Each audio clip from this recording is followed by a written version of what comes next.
Madame, Monsieur, bonsoir. Merci de nous avoir rejoints en direct sur Canal Algérie pour suivre avec nous ce 41e et dernier numéro de votre émission footballistique hebdomadaire Canal Foot.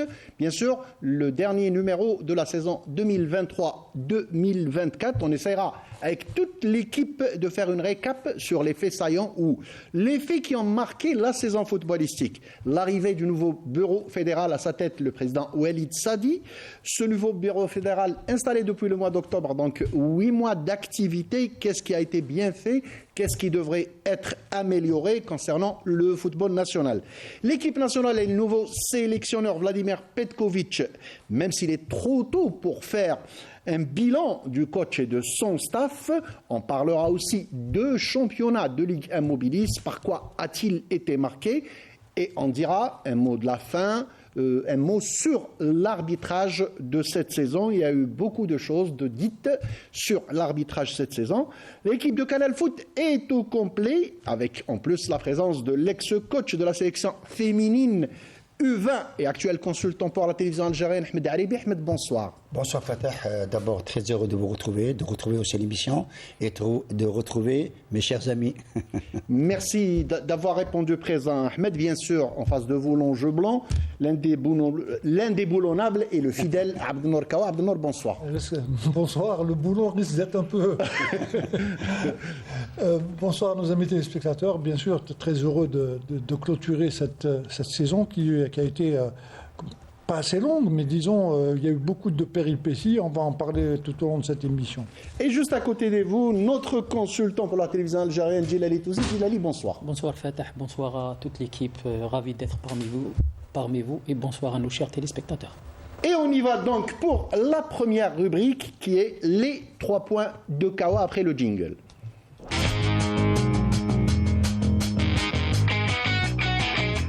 Alors, Abdenour Kawa, comme à ses habitudes, à tous les numéros, il nous donne les 3 points qui ont marqué la semaine pour lui. Cette fois-ci, ça va être un petit peu plus global. Ça va être aussi bien la semaine que la saison d'une manière générale. On va le laisser, pour une fois, développer. Allez-y, Abdenour. Moi, je commençais tout d'abord par cette nouvelle. On le sait depuis quelques heures déjà. Abdelhak Bencheikha est le nouvel entraîneur de la JSK. Ils viennent de paraffer un contrat pour 2 saisons. Donc j'espère qu'il va pouvoir redynamiser cette équipe et puis la placer là où elle devrait toujours être, c'est-à-dire parmi les meilleures équipes du championnat. En deuxième point, c'est un peu le championnat de cette saison. On a vu un championnat qui a été pratiquement pas clôturé, mais disons que le Mouloudia, dès le début, a montré un peu ses dents, et puis ils ont tenu la tête du championnat du début à la fin.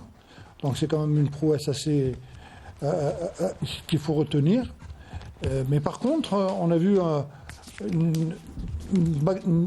ça a été un peu dur pour la deuxième place, puisqu'il y avait 2 équipes qui étaient côte à côte. Il a fallu attendre la dernière journée pour pouvoir départager le 2e et le 3e.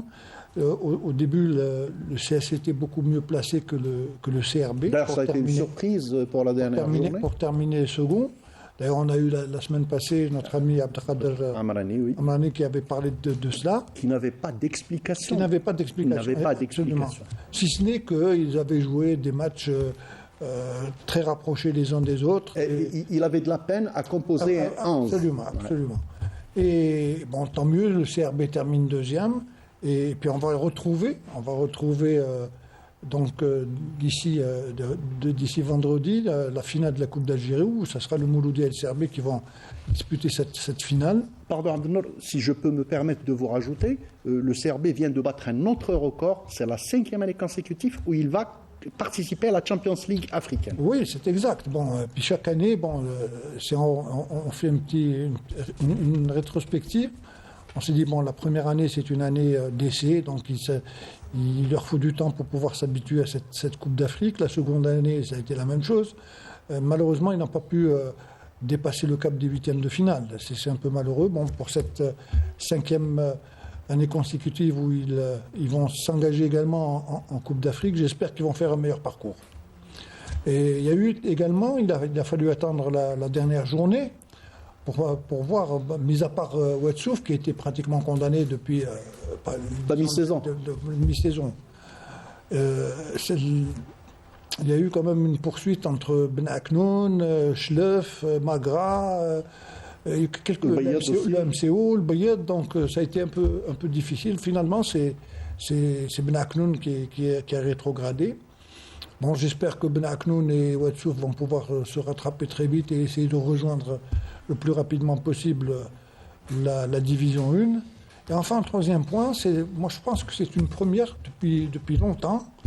La fédération, enfin la Ligue nationale vient de fixer le calendrier de la saison prochaine. Donc sur le plan planification, c'est vraiment très important. Et puis ça permet une meilleure préparation des équipes, puisque le championnat va reprendre le 14 septembre et se terminer le 14 septembre 2024 et se terminer le 7 mai 2025.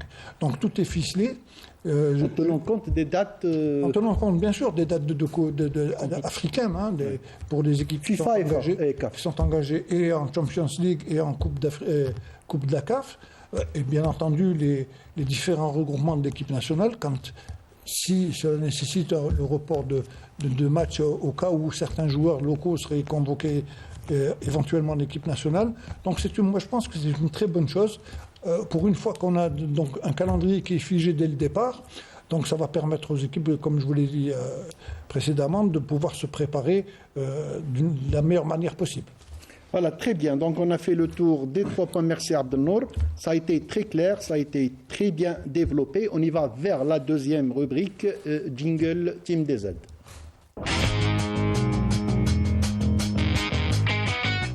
Alors, depuis le mois d'octobre, le président Walid Sadi et son bureau fédéral sont à la tête de la Fédération algérienne de football. Qu'est-ce qui a été fait depuis leur installation, depuis le mois d'octobre? Qu'est-ce qui a été bien fait? Que pensent nos consultants du travail qui a été accompli? Quelles sont les choses à améliorer? Je commencerai par vous, Ahmed Aribi, que vous connaissez un petit peu la maison, vous avez déjà travaillé en tant que sélectionneur, ça vous donne une meilleure vue que nous.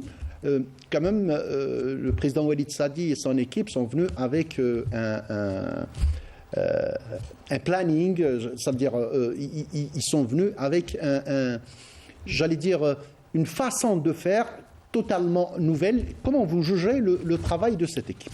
Oui, bon, je ne suis pas habilité à juger la fédération, mais je vais donner son avis. Voilà. Oui, tout à fait, oui. C'est vrai que depuis 8 mois, on sent que cette équipe, à travers Sadi, à travers les membres du bureau fédéral, sont en train de travailler avec une vision lointaine, ça c'est bien. Maintenant, sur le terrain, c'est un petit peu compliqué parce que la faisabilité n'est pas toujours la même. Moi, ce que je peux dire, à travers les 8 mois qu'ils ont eus, le cheval de bataille, c'est beaucoup plus l'arbitrage, la formation des jeunes. On en parlera à la fin. L'arbitrage, on en parlera à la fin. Pardon. Donc, moi, je vais parler beaucoup plus du volet technique. Oui. La fédération, elle est là pour faire avancer les choses et faire développer le niveau technique des clubs, des joueurs, sur le plan individuel, sur le plan collectif. Et puis, ce qu'il faut retenir, c'est les sélections nationales au niveau des jeunes. Là, on sent qu'il y a une certaine... je ne vais pas dire un travail, mais beaucoup plus une certaine planification, dans le sens où, par rapport à ce qui a été fait auparavant, maintenant il y a une nouvelle vision, avec un nouveau DTN. Et de temps en temps, il dit des choses qui sont vérifiables, et de temps en temps, il dit des choses qui ne sont pas mises sur le plan de la pratique. Ça, c'est malheureux de le signaler. Mais je pense qu'après 8 mois, ce que l'on peut dire, c'est que cette fédération, à travers M. Sadi et ses membres du bureau fédéral, ils sont en train de faire du bon boulot. Djilali, ce n'est pas facile. Ils sont arrivés, ils ont trouvé un chantier. Et ils sont arrivés, c'est-à-dire qu'ils ont pris le train en marche. Comment vous évaluez le travail qui a été fait? Et est-ce que, d'ailleurs, je reviendrai, la question est posée à tout le monde, vous pouvez noter la question, est-ce que c'est une bonne chose que la Ligue nationale de football soit dépendante directement de la FAF, ce qui a été le cas cette saison? Allez-y, Gilles. Déjà, comme vous l'avez bien signalé, ce bureau fédéral a pris le train en marche de 1, donc il a pris le passif, y compris. Donc je pense que le fait d'avoir déjà fini le championnat à temps, il n'y a pas eu beaucoup de des gens qui ont rouspété. Il n'y a pas eu beaucoup je dirais, des gens qui ont... Presque tout le monde était content. Malgré les aléas, il y a eu l'affaire de Gaza où l'arrêt a été de 5 semaines. Ensuite, malheureux accident de l'équipe d'Al Bayed, il y a eu 2 semaines d'arrêt et tout. Ils ont quand même eu des aléas, mais malgré ça, ils ont fini quand même à la mi-juin. C'est très L'essentiel, intéressant. c'est qu'il n'y a pas eu de protestation de la part des clubs, donc c'est une bonne chose. Le championnat est terminé, je dirais, dans les temps. Maintenant, ce qu'il faut faire, moi je dirais, il y a des satisfactions, d'accord. Il y a aussi des insuffisances qu'il faudra remédier, qu'il faudra travailler. C'est déjà commencer par établir un programme pour le développement du football en général, surtout chez les jeunes. De un, Est-ce qu'il n'existe pas ce programme? Est-ce que, donc, comme le disait Ahmed Aribi tout à l'heure, avec le nouveau DTN, est-ce qu'il y a un plan pour ça? Déjà commencer par installer les entraîneurs des catégories jeunes. Chose qui a été faite à moitié, je dirais. Il n'y a que le U17 et le U20, mais il reste encore le U21, le U23, le U15. Donc il faudra penser dès maintenant à mettre ce mécanisme en marche. Gérer la compétition dans des meilleures conditions. Vous parlez des catégories jeunes. Je parle de la gestion de la compétition en général, indépendamment des catégories jeunes. Assurer la formation et le perfectionnement des entraîneurs et des éducateurs, chose qui doit se faire régulièrement.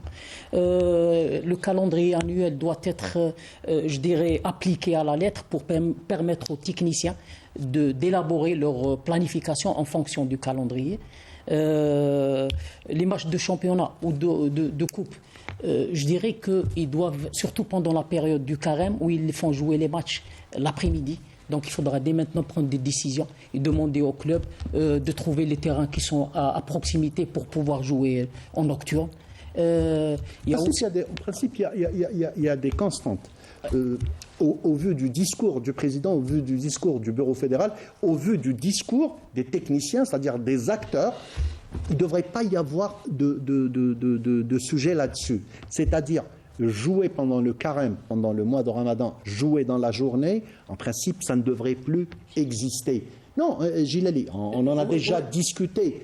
Vous avez un stade, malheureusement, il n'y a pas d'éclairage. Ben, vous vous déplacez le plus proche possible, mais vous vous déplacez. Les matchs durant le mois de carême, c'est vous les techniciens, c'est à vous de dire ça. Il y a la santé des joueurs qui prime dans ces cas-là. C'est pour ça que je vous ai posé la question à propos des catégories jeunes. Vous savez que les catégories jeunes, il y en a qui ont joué le matin durant le Ramadan. Idem pour les catégories jeunes. Donc il faut pas. Au contraire, ce serait très important en jeunes qu'en seniors. Peut-être les seniors, ils sont mieux, ils ont l'habitude de jouer, mais les jeunes, je pense, les jeunes catégories, ils sont, je dirais, sur le plan santé, ce seraient les jeunes qui sont à protéger. Donc, Fatih aussi, il y a un problème de VAR. Il ne faut pas oublier que cette saison, la prochaine saison, le VAR va être installé. Donc, dès maintenant, exiger au club de choisir les stades qui sont plus proches pour pouvoir mettre en application le VAR. Il y a un autre point qui est très important, c'est éradiquer le phénomène de la violence qu'on a vu surtout les derniers matchs. Le maîtriser, Gilali. Oui. Le maîtriser, Gilali, éradiquer, moi je pense que c'est un petit peu difficile. Il faut prendre des décisions courageuses et fermes. Je suis d'accord. Donc c'est pour éradiquer définitivement ce fléau. Abdelnour. Moi, si jamais je dois pas parler de ça, ça va prendre très longtemps. Allez-y, faites-nous un résumé. Vous avez le temps. Le plus important pour moi, quand on parle de développement du football, c'est bien. C'est un beau mot. On se dit, bon, comment développer ce football? Ce n'est pas aux équipes nationales de développer le football. Ce n'est pas à la fédération de développer le football. Donc, pour que ces clubs puissent développer leur propre football, il faudrait commencer par être un club professionnel. Aujourd'hui, nous avons 16 clubs qui sont en division 1. À l'époque, on avait les 16 clubs de la division 2 qui bénéficiaient du régime de professionnels.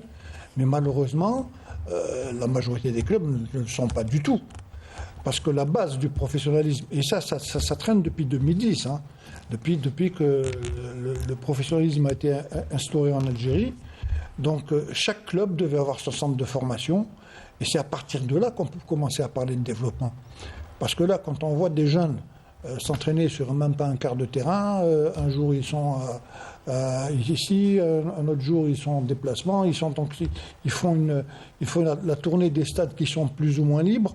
Donc, en parlant donc de développement du football, c'est d'abord commencer à professionnaliser les clubs. Et à partir de là, mettre un plan de développement.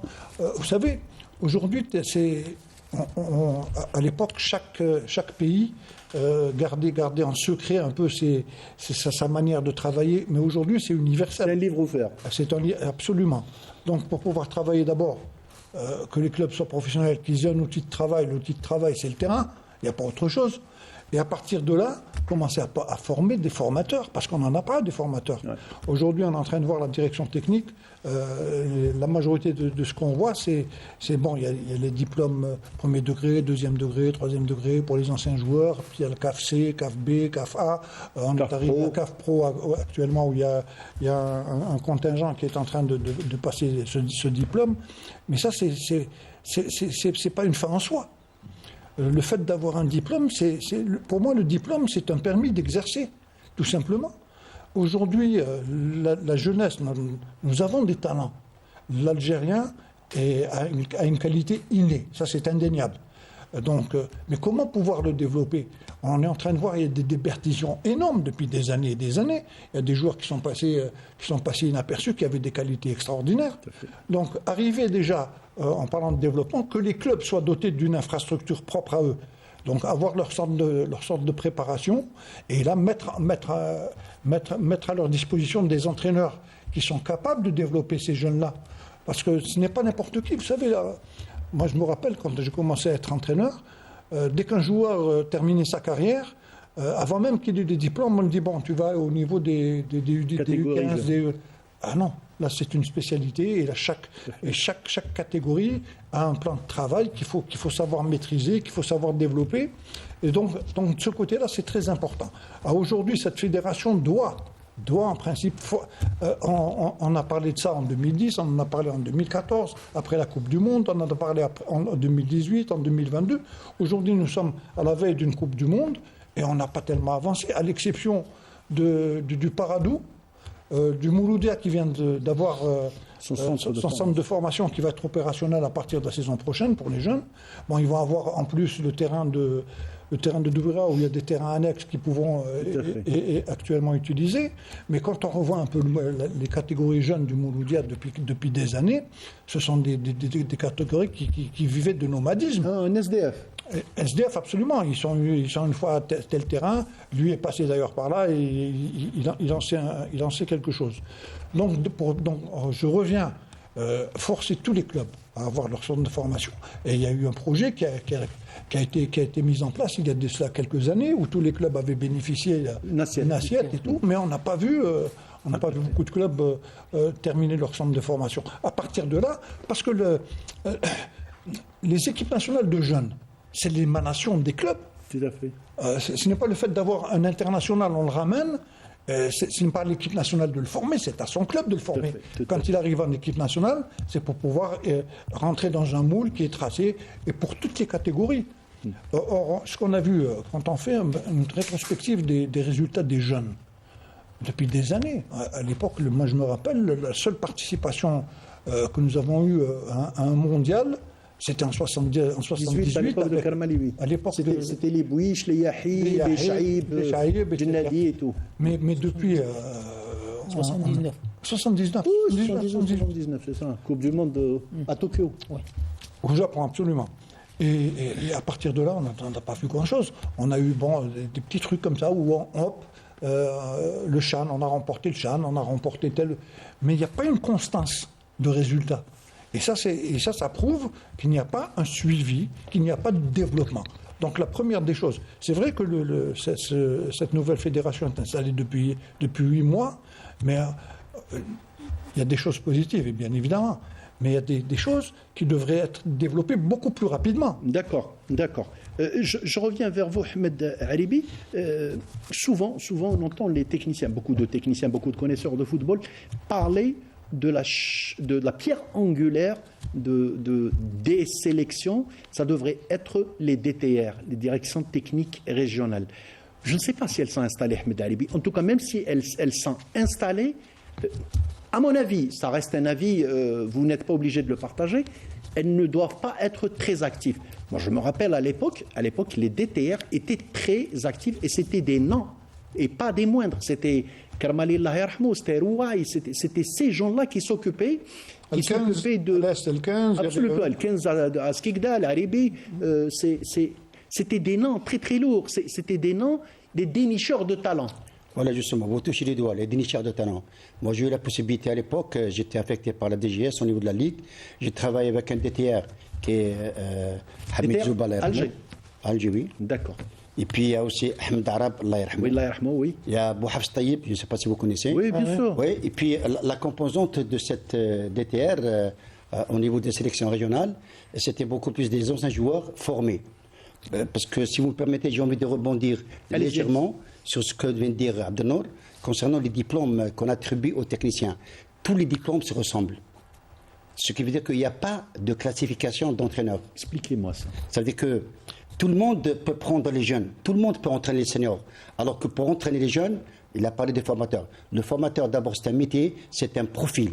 Donc le formateur, si quelqu'un est apte à entraîner les U15, il n'entraînera jamais les U17. Il va travailler dans les U15. C'est comme dans l'enseignement. Et il passe le relais à celui qui prend les U17. Il peut travailler ensuite, mais il fait un recyclage pour pouvoir. D'accord. Absolument. Et puis, il n'y a pas de formateur qui vous dise, moi, je suis apte à prendre l'équipe senior. Parce que ce n'est pas son dada.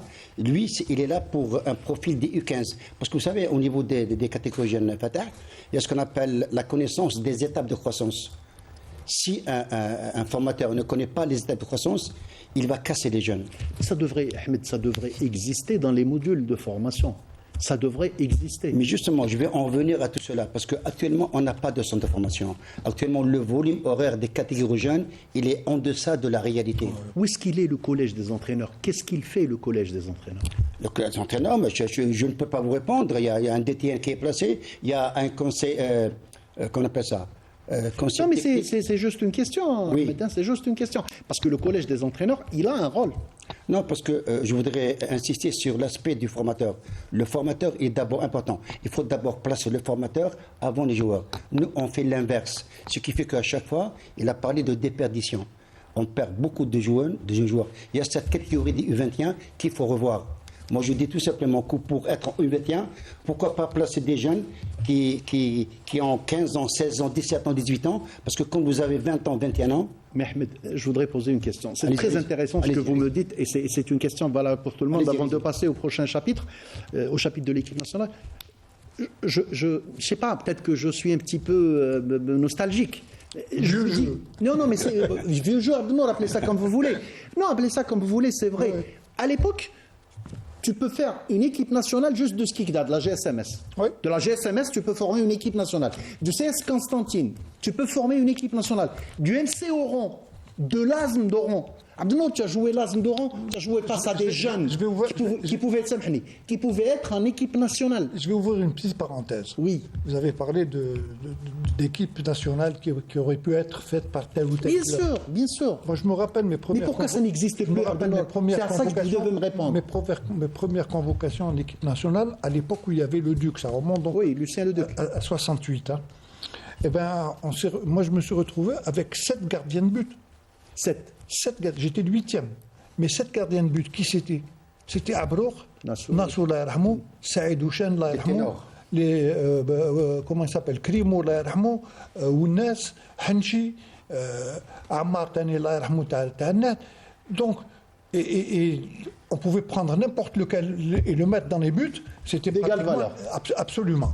Donc aujourd'hui, on a des problèmes. Aujourd'hui, on a des problèmes de gardien de but. Ben, c'est ce que je suis en train de dire justement. Donc justement, quand on parle de développement, le gardien de but aujourd'hui, on sait très bien que nous avons un manque au niveau pratiquement de toutes les sélections. Hein. En senior actuellement, il y a eu Mboulhi qui est resté plus de 10 ans et qui a fait de l'ombre à beaucoup d'autres gardiens de but qui n'ont pas pu éclore à sa place. Mais aujourd'hui, Mboulhi, pratiquement, on a vu Mandrea qui... mais on n'a pas une relève, que ce soit le gardien de but, on a des problèmes au niveau de l'axe central On le dit, on le dit depuis des années. Tout à fait. Mais et là, on peut pas claquer des doigts pour avoir les meilleurs. Ça, il y a un travail qui doit se faire en amont et en aval, des deux côtés. Que ce soit au niveau des jeunes et que ce soit même au niveau des citoyens. D'accord, Abdelnour, d'accord. Mais moi, Pardon, Fatah, je vous coupe. Bien sûr, allez-y. Pour rebondir sur ce que vient de dire Abdelnour, en parlant des gardes de but, je pense que les membres du bureau fédéral, ils ont pris une très bonne décision en interdisant le recrutement des gardiens étrangers pour la saison prochaine. Oui. Ça, c'est bien parce qu'on a tellement de très bons gardiens qu'il faut leur donner la possibilité. Pour rebondir sur ce que vous dites tout à l'heure, vous avez parlé de dénicheurs de talent. C'est ça qui manque dans le football algérien. Parce que le dénicheur, c'est quelqu'un qui a le flair. C'est quelqu'un qui sait rapidement que ce jeune, il peut faire carrière dans le football. Là, au niveau de la DTR, il n'y a pas assez de travail dans ce sens. DTN, vous voulez dire. DTR, je parle de la DTR. DTR, d'accord. DTR. Et puis, il y avait, On est d'accord que la DTR ne parle pas uniquement d'Alger. Oui, Fatah. Oui, On mais on commence ne par parle les pas. DTI. DTI, d'accord, oui, oui. La technique de wilaya. Et puis, après, il y a les DTR, directeur technique de région, et puis ça vient la DTR. Ma question est très simple. Allez-y. J'arrive, Gilali. Ma question est très simple. C'est DTI et c'est DTR. Est-ce qu'elles existent? Elles existent. D'accord. Sur papier? Non, même sur le plan de la pratique. Pourquoi on ne voit pas le travail? Pourquoi avant on le voyait? Pourquoi avant on le voyait? Pourquoi avant on le voyait? On voyait des sélections. Je prends l'exemple de l'entente de Sétif. L'entente de Sétif, ils étaient constamment sélectionnés à l'époque des organes, des Rahmani et tout. Ils étaient tout le temps sélectionnés en sélection de l'Est avant de venir en équipe nationale. C'est ce travail-là que je ne retrouve plus. Je peux vous donner une réponse à travers mon vécu, mon expérience, parce que le jeu de la rue n'existe plus. Ah, d'accord. Parce D'accord. qu'avant... Les aires de jeu. Oui, les aires de jeu. Actuellement, il n'y a que du béton. Parce qu'avant, moi je parle de ma petite personne, avant d'aller au CRB à l'époque en cadet, je faisais 2-3 matchs dans la journée. Ouais, mais c'est Et clair. quand on est descendu pour le disputement, on était rapidement repéré parce que c'était la classe. On a fait tout notre apprentissage sur le terrain vague. Donc on est d'accord, les terrains vagues, ça nous manque. Hein. Même Ça s'il y nous a les manque cycles, énormément. c'est tout, ça nous manque. Et là, c'est une déperdition. Oui, Gilali. Je vais dans le même sens à peu près que Ahmed tout à l'heure. Donc je dirais pour les formateurs en jeunes ou les éducateurs. Donc il faut déjà il y a de la spécialité, il faut spécialiser. Comme il a dit tout à l'heure, les U15, les U18, on peut pas, un éducateur U15 ne peut pas exercer s'il ne fait pas de spécialité chez les U18. Ça c'est clair. Maintenant le football a évolué. Et de deux, je dirais, maintenant en Algérie, ces problèmes de DTOI, DTR, il y a toujours eu un problème qui s'est posé, c'est le problème empirique scientifique.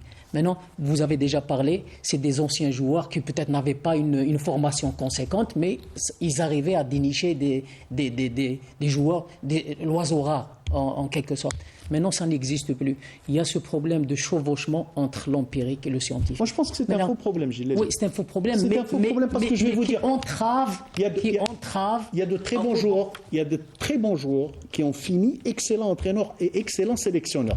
Il y a des entraîneurs qui n'ont jamais touché un ballon de football et qui ont été excellents. Mais non, moi je pense que c'est un faux problème. C'est des cas rares. C'est pas grave. C'est des cas rares. Mais c'est un faux problème. Oui. C'est une fausse discussion. C'est un faux sujet. Mais non, débat. pourquoi ne pas en profiter du moment pardon, s'il y a des staffs élargis, pourquoi pas nous mettre d'anciens joueurs avec un empirique, avec des scientifiques. Et là, on va évoluer et on va permettre au développement du football national. Non, moi, je voulais revenir là, parce que vous avez parlé des années 80, 90, des années post-indépendance. Ce n'était pas le même football. À l'époque, le football était purement technique. Donc, quand on voyait un joueur technique, on le mettait sur un terrain. D'ailleurs, on voyait les anciens joueurs qui ont composé en parlant du CRB, les Lalmas, l'Airhamo, Kalam. C'était des joueurs qui étaient. Par exemple, à l'époque, il y avait le concours de jeunes footballeurs. Il y avait le concours de jeunes footballeurs. Ouais, absolument. Donc c'était purement technique. Mais le football a énormément évolué. Aujourd'hui, on peut avoir des joueurs techniques, mais si jamais ils ne sont pas prêts physiquement, tactiquement et mentalement, le technique ne sert pratiquement à rien. Le technique intervient, la différence qu'il y a entre un joueur technique, c'est quand il est bien préparé au sein d'une équipe. Là, il peut donner un plus. Donc aujourd'hui, les méthodes de travail, on est en train de parler du développement du football. Ce n'est plus le football à la papa. Maintenant, tout est scientifique. Lui, il parle d'empirique et de scientifique. moi, c'est un mot que je bannis. Moi aussi, c'est ce que je disais. C'est un faux Je débat. dis, tu as fait tes classes d'entraîneur, tu as fait tes trucs. C'est le terrain, c'est lui qui te. C'est le terrain, et puis c'est ta vision du travail qui peut aider, qui peut développer. Et la philosophie aussi. Et la philosophie, bien sûr.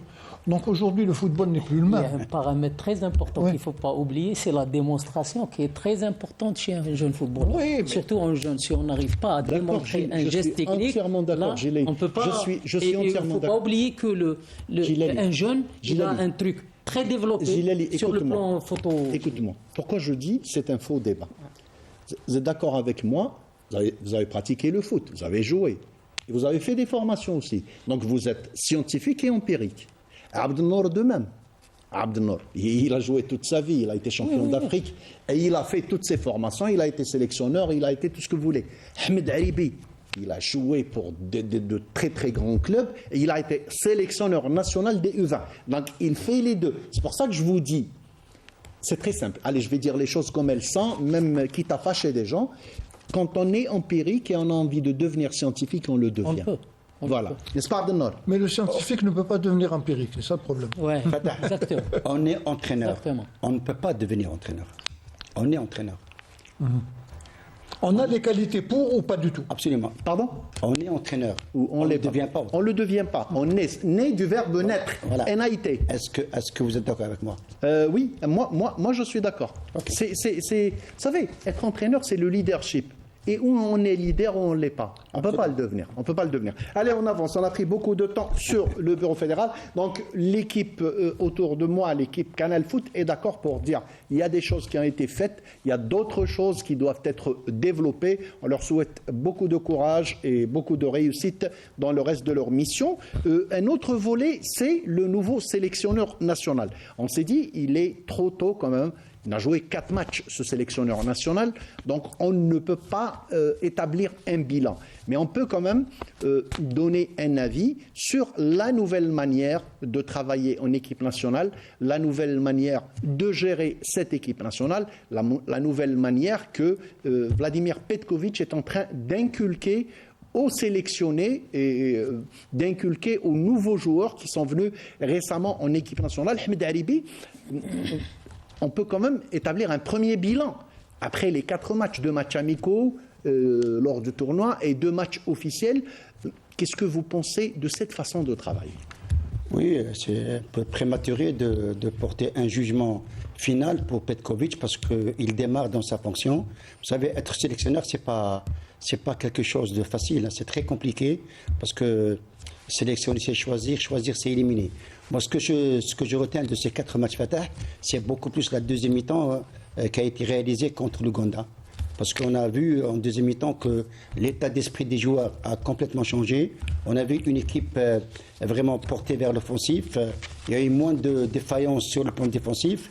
Tout le monde a pénalisé, je vais parler du match Algérie-Guinée. Tout le monde a pénalisé Madani sur la dernière faute, alors que la faute, elle est partie de Mandi, il y a Ben Taleb et puis il y a Madani. Donc c'était une faute collective entre ces 3 joueurs, en plus du gardien. Abdel peut parler de Mandaya, mais ce qu'il faut dire de ce Petkovic Fatah, c'est que pour moi, il est encore trop tôt de le juger, parce qu'il me semble qu'il peut apporter quelque chose. Accordons-lui le temps nécessaire. Ce que disent certains spécialistes, Ahmed Haribi, moi je n'ai pas d'avis là-dessus, moi je ne fais que étaler, que poser la question. Ils disent qu'il a une excellente lecture du jeu. 3 sur les 4 deuxièmes mi-temps, parce qu'il a joué 4 matchs, 3 sur les 4 deuxièmes mi-temps, ils ont senti sa touche. Est-ce que vous êtes d'accord avec cet avis? Oui, tant mieux pour nous. Non, pas tant mieux. Ouais. Est-ce que vous êtes d'accord avec cette... Oui, si ces changements sont fructueux et ils apportent un changement sur le plan de la C'est pas ma stratégie. question, Ahmed, c'est pas ma question. Je vous dis, vous avez vu les 4 matchs? Oui. Très bien. Est-ce que vous êtes d'accord que, mis à part le match de la Guinée, les 3 autres deuxièmes mi-temps, des 3 autres matchs, on a senti une touche de l'entraîneur? Oui, on peut dire qu'on a senti une touche d'entraîneur bien dit, bien souligné, parce qu'on a senti que les joueurs sont libérés beaucoup plus en deuxième mi-temps. Et quand ils sont libérés, ça veut dire qu'ils peuvent réaliser des miracles, pour des miracles. Maintenant, pour juger Petkovic après 4 matchs, je pense que c'est encore trop tôt.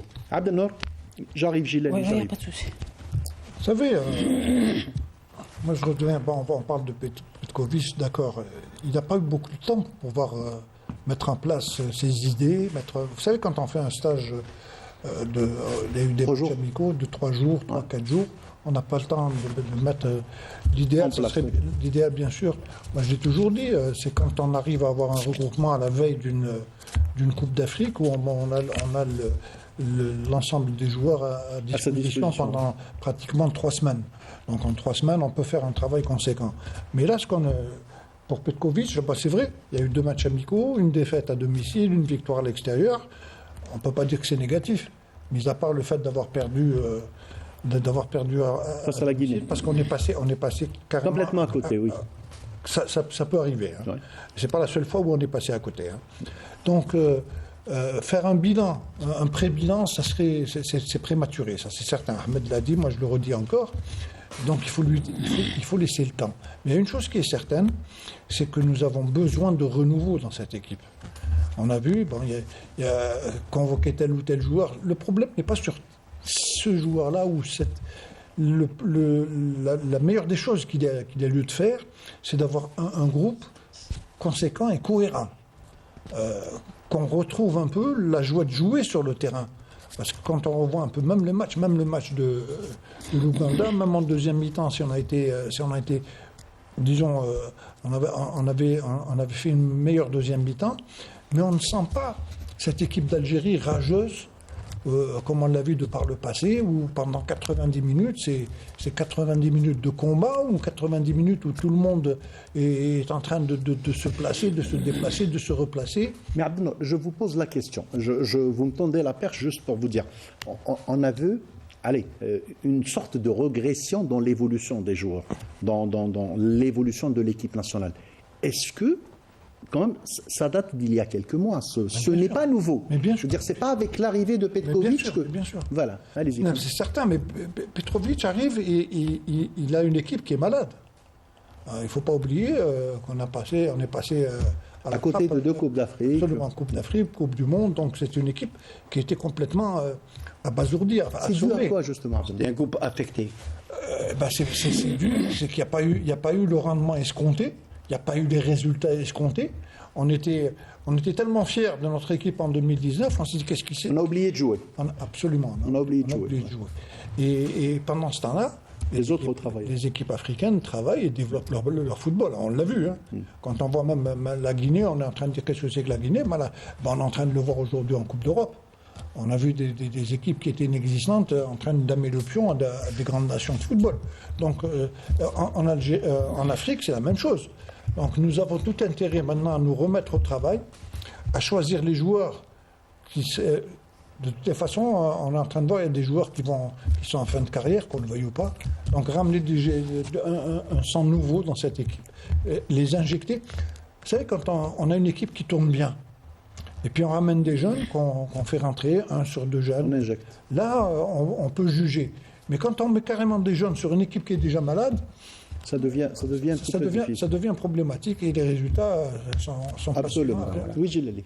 Moi, je rajoute un petit peu ce qu'ils ont dit, les 2 techniciens. C'est qu'il y a beaucoup de paramètres qui font que le sélectionneur n'a pas eu assez de temps pour faire un jugement sur ce sélectionneur. Déjà, non, pas de jugement. C'est-à-dire un premier constat, Gilles Ali.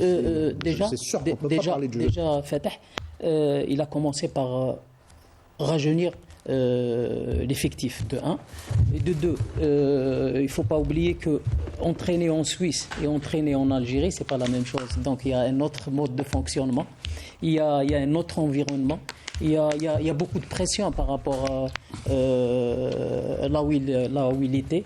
Donc je pense qu'il ne faut pas oublier qu'il a pris l'équipe juste après une débâcle.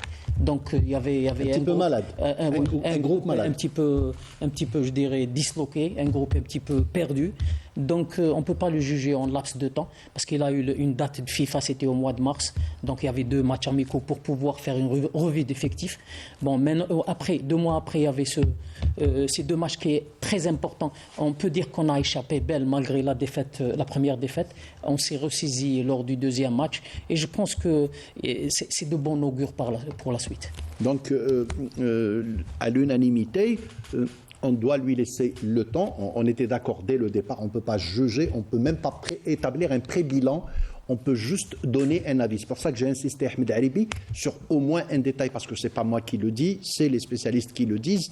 On sait au moins qu'il y a une lecture du match. C'est-à-dire que les changements ont toujours été efficaces durant les 3 deuxièmes mi-temps. Je ne parle pas du match de la Guinée, on est passé complètement à côté. En parlant de rajeunissement, Ahmed Haribi, est-ce que, on revient au poste de gardien de but, Abdelnour par exemple, est-ce qu'il n'est pas temps, selon vous, de donner la chance à des jeunes gardiens? Moi, excusez-moi de me répéter à chaque fois, moi c'est le gardien du Mouldia, le jeune gardien Ramdan, c'est un gardien qui m'épate. À la taille, il a le calme olympien. On dirait que ça fait 10 ans qu'il joue avec l'équipe première. Il n'y a pas que lui, il y a le jeune de Biskra, Mellala de Biskra. Il y a beaucoup de jeunes gardiens. Est-ce qu'on ne devrait pas donner la chance à ce genre de joueurs, au moins les intégrer, comme le disait Abdelnour, les injecter doucement? Oui, pourquoi pas, mais vous savez, pour Abdelnour qui est mieux placé pour parler des gardiens de but, le gardien de but c'est un profil. Donc on sait que mondialement, le profil d'un gardien de but c'est beaucoup plus la taille, le gabarit, le morphotype. Ça c'est intéressant. Un gardien qui sait jouer au ballon, au pied, donc il faut le souligner. Maintenant, vous parlez de rajeunissement. Moi, je ne vois pas que en rajeunissant les gardiens de but, on va trouver de très bons gardiens. Non, c'est pas ce que j'ai dit. Je parlais de rajeunissement d'une manière générale. Pendant qu'on y est, on a des gardiens qui sont jeunes. C'est-à-dire, vous savez, vous investissez sur un jeune comme Ramdan, vous êtes tranquille pour 14 ans, pour 15 ans. Oui, mais, n'est-ce pas, Abdelnour? Oui, mais Fatah, vous parlez de Ramdan, c'est vrai, c'est un très bon élément. C'est un exemple. Oui, c'est juste un exemple. Mais c'est votre avis. Le football est tellement vaste que tout le monde peut donner son avis. Maintenant, en parlant de gain de but, le profil, il est très intéressant. Je ne sais pas comment ils font pour sélectionner les gardiens de but, mais sélectionner un gardien de but, ça répond à des critères. Ça dépend à un profil, à un vécu, à une expérience. Oui, je suis d'accord, Ahmed. Mais vous n'avez pas répondu à ma question quand on parle de rajeunissement. Parce que là, vous êtes d'accord que jusqu'à présent, on est en train de colmater les brèches. On injecte dans des postes, on ramène. Je ne sais pas. Medeni, on l'a découvert pratiquement à la fin de sa carrière. Il est à 30 ans, 31 ans, Medeni. Oui. C'est un excellent joueur. Mais quand même, il est beaucoup plus proche de la fin que du début. Oui, mais entre le poste d'axial et le poste de gardien de but, c'est... Ah là, vous êtes en train de faire une comparaison. Ahmed, je parle d'une manière générale. Oui, je sais. Mais je peux donner mon avis aussi. Ah, c'est clair. Surtout pour le poste de défenseur. Moi, je dis qu'au niveau de... C'est mon avis, hein. Ouais. Au niveau d'une sélection nationale, on ne doit pas jouer à ce jeu-là de rajeunir. Par exemple, vous parlez des gardiens de but. Mondialement, on fait confiance à des gardiens qui sont âgés. Oui. Ça, c'est un critère. C'est vrai, je suis entièrement d'accord avec vous. Comme projection pour le futur, oui, ça c'est bien. C'est exactement ce que je disais, oui. Il n'y a pas que les gardiens de but, hein, excuse-moi. Oui. Il n'y a pas que les gardiens de but. Là, comme on est en train de voir, j'ai dit tout à l'heure, l'équipe nationale, c'est l'émanation des clubs. Aujourd'hui, actuellement, quand on revoit un peu notre équipe nationale, depuis les années 2010, on a beaucoup plus affaire à des joueurs qui viennent de l'étranger que des joueurs locaux. Il n'y en a pas eu beaucoup. Quoique, il y a des joueurs locaux qui sont partis à l'étranger qui ont rejoint l'équipe nationale. Oui. Donc, il y a quelque chose qui cloche là-dedans, pour moi. Ça veut dire que si jamais on reste dans le championnat local... on n'ira jamais en équipe nationale. Entre parenthèses. Ça veut dire quoi, ça? Pour moi, ça veut dire qu'une seule chose. C'est qu'ici, on ne travaille pas suffisamment. Tout simplement. Comment se fait-il qu'un Ben Sebaini... La question qu'il faut se poser, Abdelnour. Non, mais la question qu'il faut se poser avant de continuer, c'est dans ce que vous dites, dans le sens de ce que vous dites. Vous êtes sélectionneur. Est-ce que vous estimez qu'il y a un joueur ou deux joueurs du cru qui méritent d'être en équipe nationale? Oui, mais attendez, j'y arrive, moi. On est en train de parler de Ben Sebaini. Voilà. Ben Sebaini, s'il serait resté ici, ou Attal, s'il serait resté ici, ou Moudaoui, s'il serait resté ici, il serait comme les joueurs qui sont dans notre championnat. Ils ont été joués en Europe, en France, en Allemagne, en Belgique, en Suisse, et Et on a vu qu'il y a eu une évolution chez eux. Extraordinaire. Vous savez que Ben Sebaini a été classé parmi les meilleurs défenseurs latéraux Tout à fait. en Europe. Tout à fait. Bien qu'il ait eu quelques sortes d'humeur un peu. Mais Attal, on a vu la qualité de jeu d'Attal ou de Boudaoui à Nice. Donc ce sont des joueurs qui sont issus du championnat local. Tout à fait. Donc pour moi, il y a quelque chose qui cloche, c'est que est-ce qu'ils ont reçu Une bonne formation. Voilà, une formation. Donc on revient de ce qu'on a dit. Quand on parle de développement de football, on est obligé de passer par cette formation. On arrivera au championnat des Juste deux mots. Non, prenez votre temps, il n'y a pas de souci. Donc, si chaque sélectionneur a son mode de fonctionnement, déjà, il doit connaître ses joueurs, ses prédispositions et leurs prédispositions et leur disponibilité. Moi, je pense que réhabiliter le joueur local, déjà, de un, il faut le valoriser et le réhabiliter. Comment En le convoquant. En l'obligeant, je vais vous dire pourquoi. Le sélectionneur doit s'immiscer directement dans le travail qui se fait en équipe, au niveau de l'équipe A'. Je vous prends Ouais. au mot. Ouais. L'équipe Parlez après, du- maintenant, il parle de Parlez l'équipe du joueur local. Gilles. local, oui. Donc, le joueur local. Parce que le sélectionneur est responsable du niveau du joueur local. S'il doit s'immiscer et s'il doit être près de l'équipe, l'antichambre de l'équipe A, il peut avoir une idée, je dirais, bien précise sur le joueur local. Très bien. Il n'y a pas d'équipe A'. Pour le moment, il n'y a va pas être d'équipe mise en A'. place. Elle va pas être mise en place parce qu'il n'y a pas dans un futur proche, dans C'est en une 2025. 2025. Donc bon, ils vont la faire. Mais avec le temps, il va s'immiscer. Avec le temps, il va avoir cette opportunité. Gilali, c'est mon avis, ça reste mon avis, je respecte votre avis de technicien et tout. Moi je pense, comme le disait Abdelnour tout à l'heure, il a mis le doigt sur... Il faut que le travail soit fait dans les clubs, au sein des clubs. Il faudrait que les sélectionneurs trouvent un joueur prédisposé et sélectionnable. N'est-ce pas Ahmed Aribi? Ah oui, Et certes, c'est au club de donner cette opportunité au sélectionneur national. Mais le sélectionneur national doit être près des clubs et près surtout des sélections potentiellement. Je m'excuse, je vous coupe. Allez-y, 2 allez-y. minutes pour ouvrir une parenthèse. Vous savez qu'il y a dans certains clubs de division 1, et j'ai discuté avec pas mal d'entraîneurs, ils sont obligés de revoir un peu tous les fondamentaux de leurs joueurs. Les joueurs qui n'arrivent pas à faire un contrôle, qui n'arrivent pas à faire une passe de l'extérieur, qui n'arrivent pas à faire un amorti, qui n'arrivent pas à faire une passe, une transversale de 30 ou 40 mètres. Donc, il y a tout. Donc ça veut dire que ce joueur-là arrive, on a des qualités, mais à l'état brut. Ouais. Donc on a parlé de technique, le joueur technique c'est bien, mais physiquement également. Il y a juste, on est en train de voir 3 ou 4 équipes qui ont des préparateurs physiques de haut niveau. Donc il y a tout un travail à faire au niveau d'abord des clubs. Le sélectionneur normalement quand il arrive, il a raison lui en quelque sorte. Le réservoir de l'équipe A c'est les A', c'est les U23, c'est les U21. Tout à fait. Donc, mais quand on voit que... Il ne faut pas oublier, Abdelnour, pardon, l'équipe qui a gagné la Coupe arabe, c'était des joueurs locaux. Pratiquement, c'était des joueurs locaux. Ah non, pas du tout. Ah non, pas Il y avait du des tout. joueurs DA, il y avait non, des joueurs non, DA. non, non. Au Qatar. Au Qatar, oui. Ouais, non, mais il y avait pas mal de Il y avait joueurs. Moulhi, il y avait Brahimi, il y Oui, avait... Il y avait pas mal de joueurs aussi. Oui, il y avait une amalgame de joueurs qui jouaient. La majorité, il y a je l'ai 6 joueurs de l'équipe A. Il y avait 6 joueurs de l'équipe A et les autres, c'est des joueurs qui ne faisaient pas partie de l'équipe A ou c'était des remplaçants de l'équipe A, mais qui jouaient dans des championnats professionnels comme le Qatar, comme l'Arabie voilà, Saoudite. les championnats Ceux qui arabes, étaient hein. sélectionnés du cru étaient remplaçants. Ah ouais.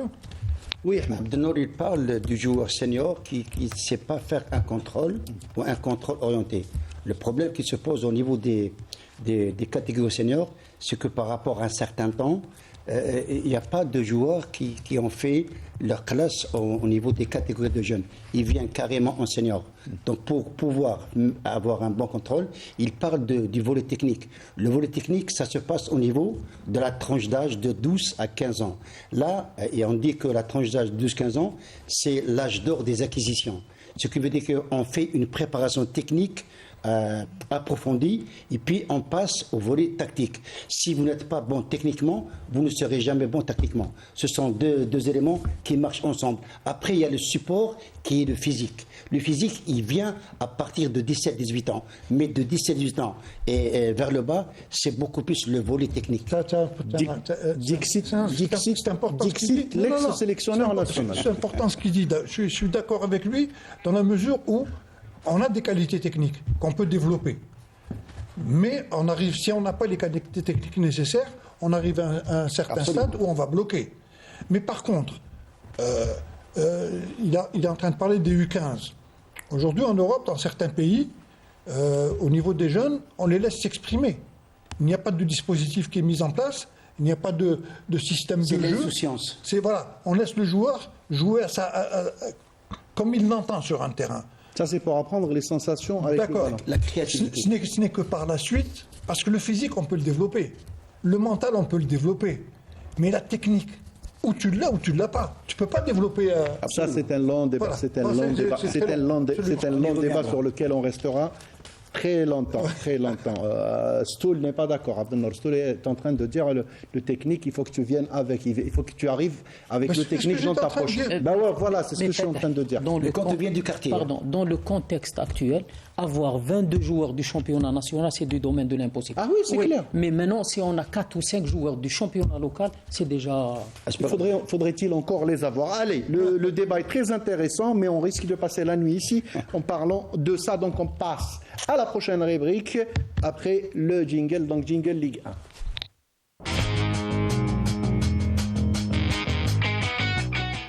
Voilà, je vous ai promis tout à l'heure de revenir vers le championnat national. Eh bien, on revient vers le championnat national. Le débat est ouvert, tout le monde peut intervenir.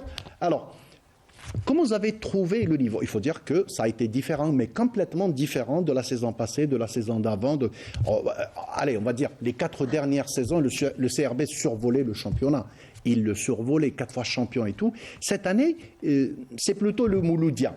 Mais il y a beaucoup d'équipes qui ont montré de très très bonnes dispositions. Donc si on est appelé à parler du niveau, de la stabilité des clubs, qu'est-ce que vous pouvez dire du championnat de cette saison, Ahmed Haribi?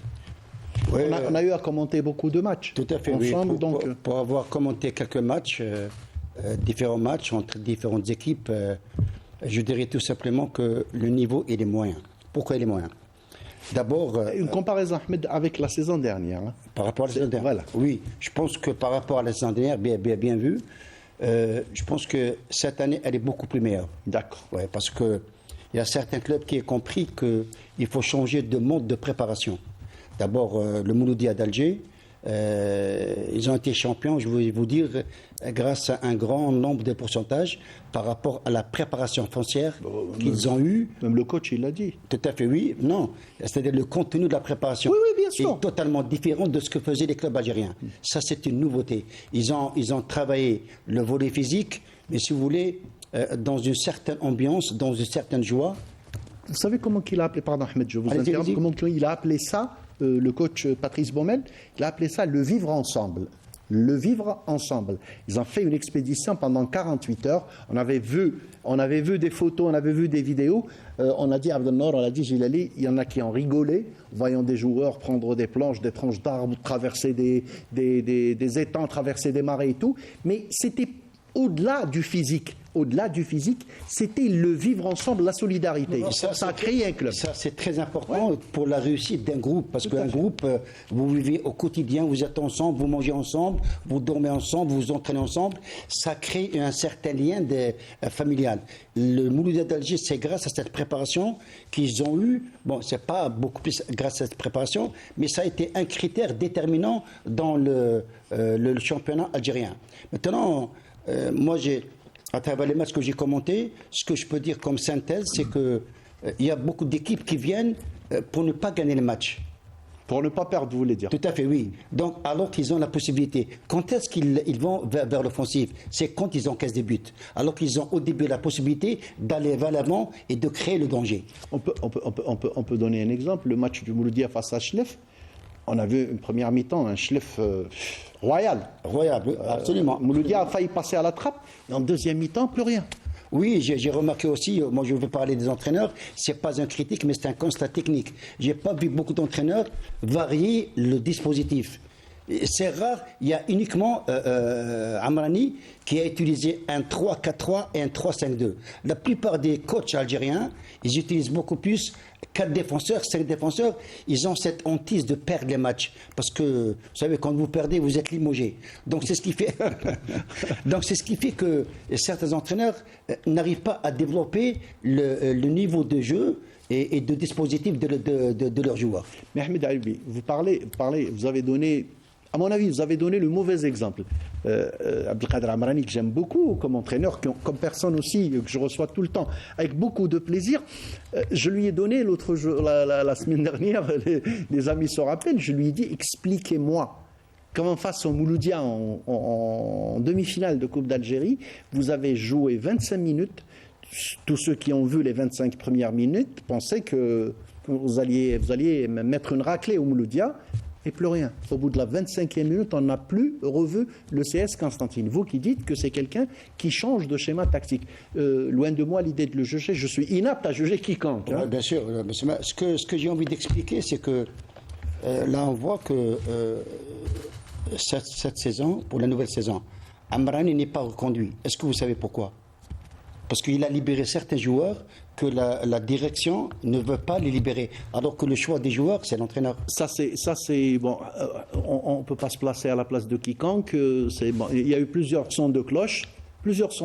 Amrani, c'est ce qu'il a donné comme explication. La direction est en train de donner une toute autre explication. Mais excusez-moi, mon cher Fatah, mais moi, ce que je vais expliquer, c'est que le volet technique, il dépend de l'entraîneur. Il ne dépend pas des responsables. Je suis entièrement d'accord, et c'est toujours le technicien qui parle. Abdelnour, oui. Abdelnour, quand il prend de l'air comme ça, je m'attends à une petite correction. Allez, il va tacler. Non. Ahmed a parlé un peu du CSC. Moi, je parlerai encore une équipe dans ce championnat qui nous a, qui promettait beaucoup de choses et qui, au final, arrive tout juste à se placer 4e. C'est l'USMA. Ouais. USMA, vainqueur la saison passée de la Coupe de CAF, de la Super Coupe, et donc ils promettaient une saison extraordinaire. Donc ils ont été éliminés, bon, on connaît les causes de leur élimination dans la Coupe de la CAF, mais malheureusement ils avaient cumulé beaucoup de matchs de retard, et on s'est dit, tiens, si jamais ils arrivent à gagner ces matchs-là, ils dameraient le pion au Mouloudia. Malheureusement, ça ne s'est pas fait. Il y a eu des résultats... Il y a eu une série de résultats positifs, puis tout d'un coup, que des défaites. Bon, ils arrivent quand même à terminer 4e, mais je pense que l'USMA, en se renforçant cette saison, d'ailleurs, ils ont fait le ménage. Hein. En une saison, c'est le 3e président qui va... Il y avait la saison passée, comme disons, et la Coupe, c'était Zidane Dara. Ensuite Hassina.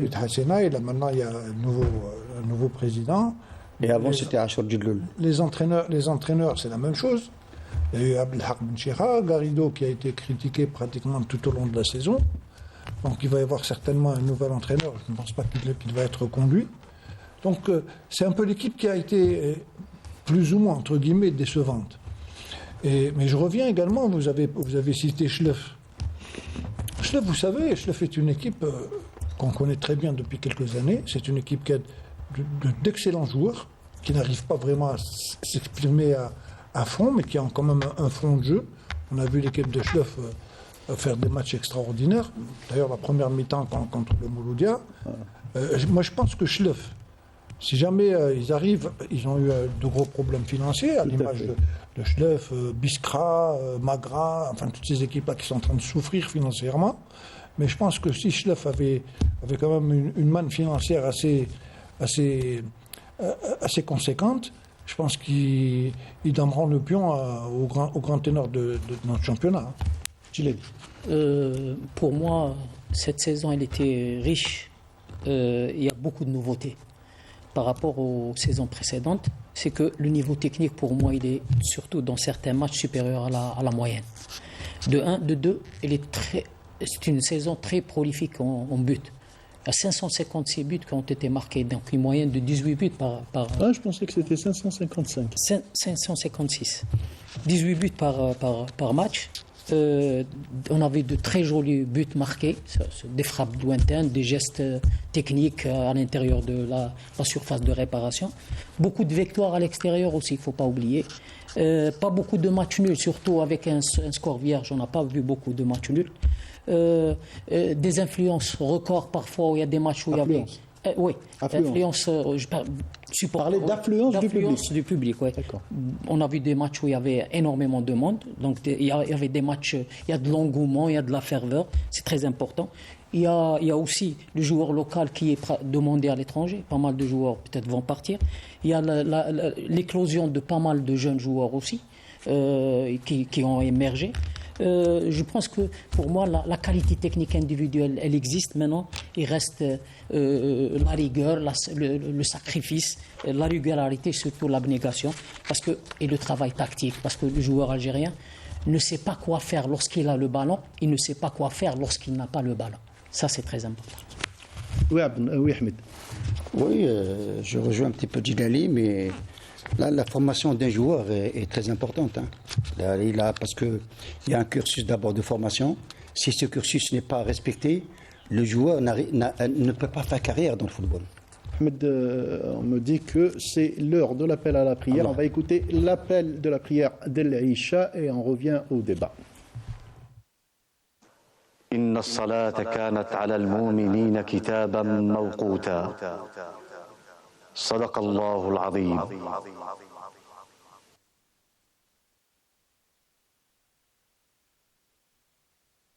الله أكبر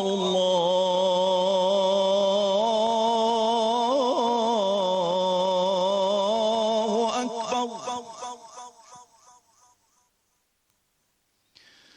أشهد أن لا إله إلا الله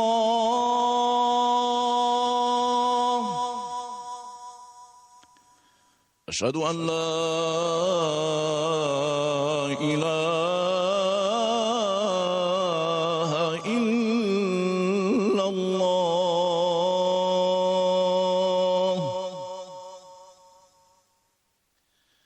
أشهد أن محمد رسول الله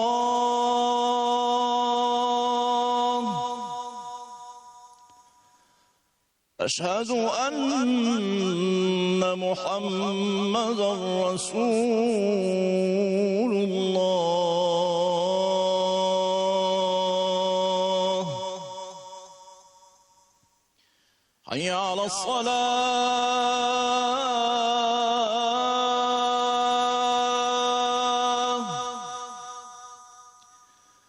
حي على الصلاة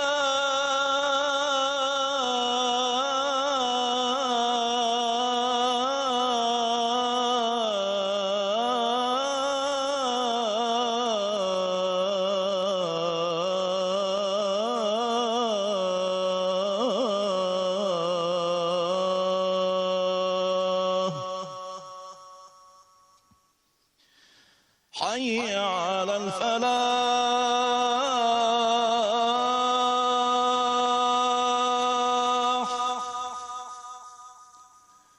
حي على الفلاح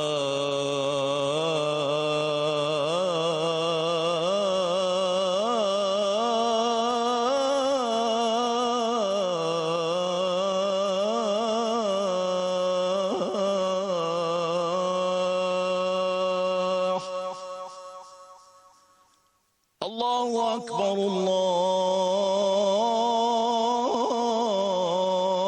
الله أكبر لا إله إلا الله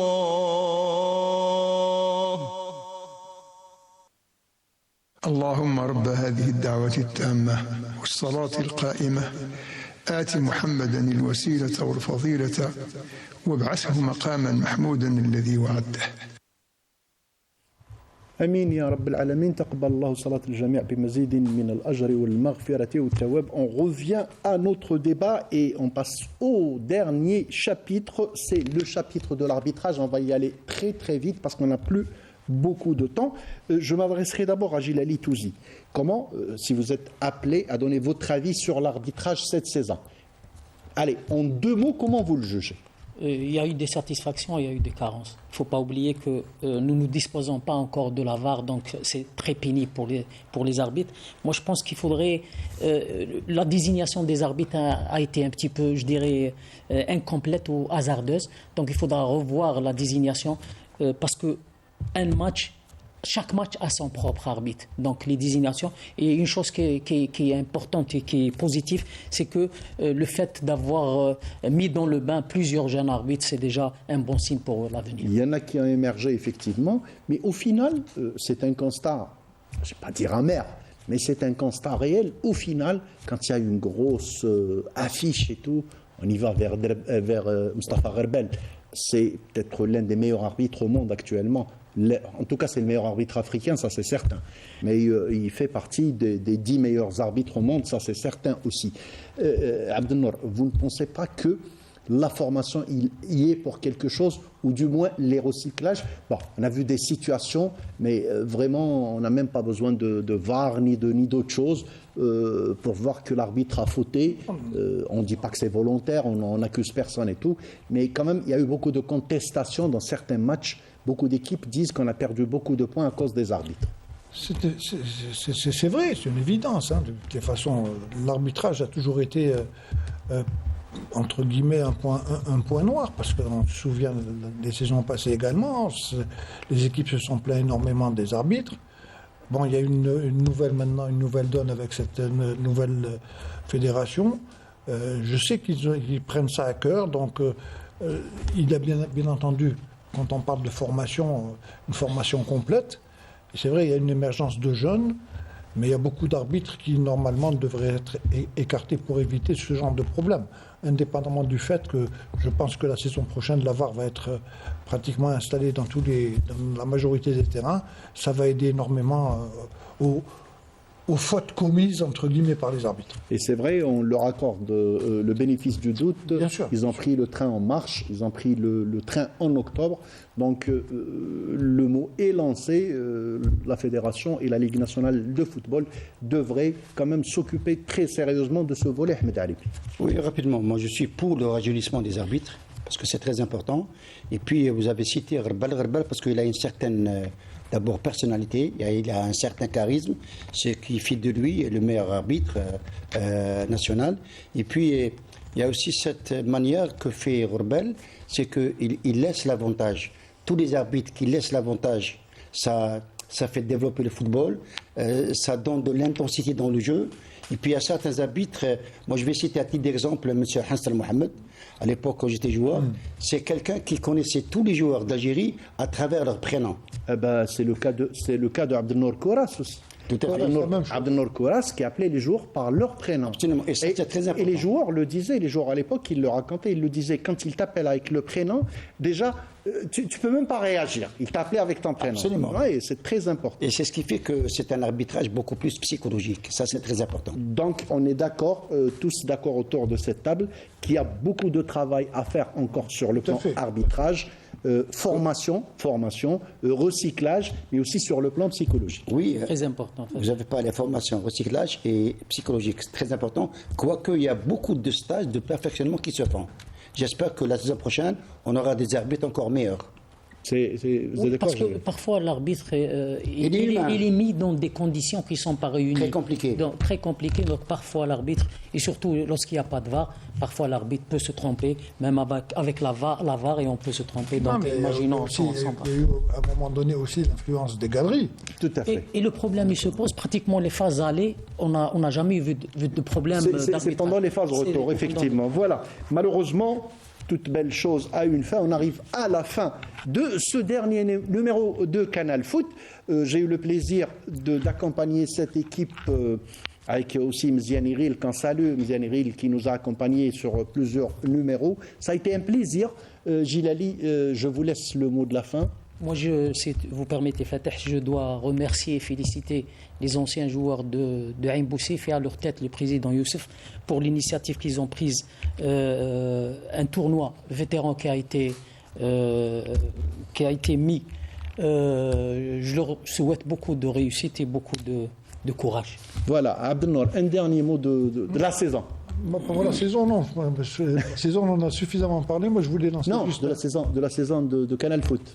Moi, je voulais juste lancer un bravo à ma petite fille qui vient d'avoir son BEM. Allah yabarak. Comment elle s'appelle?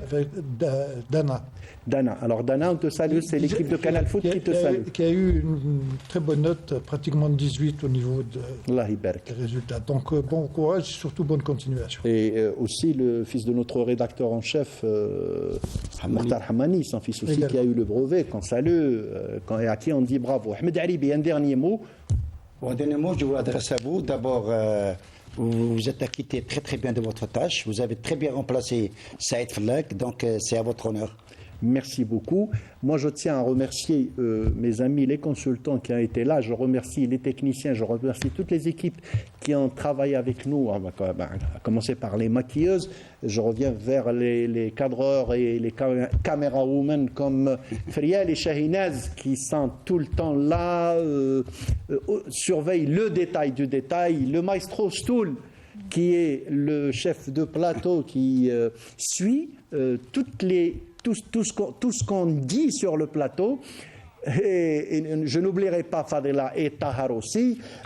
Notre script Hanan Belkhiri, alors Hanan qui fait un travail de fourmi que je salue, ainsi que notre réalisatrice Souad Sahraoui. Je tiens aussi à remercier notre rédacteur en chef Mokhtar Hamani qui m'a fait confiance, qui m'a permis de présenter cette émission. J'ai eu beaucoup de plaisir à vous présenter cette émission en espérant vous retrouver. Oui, Mehdi Jawad aussi qu'on salue.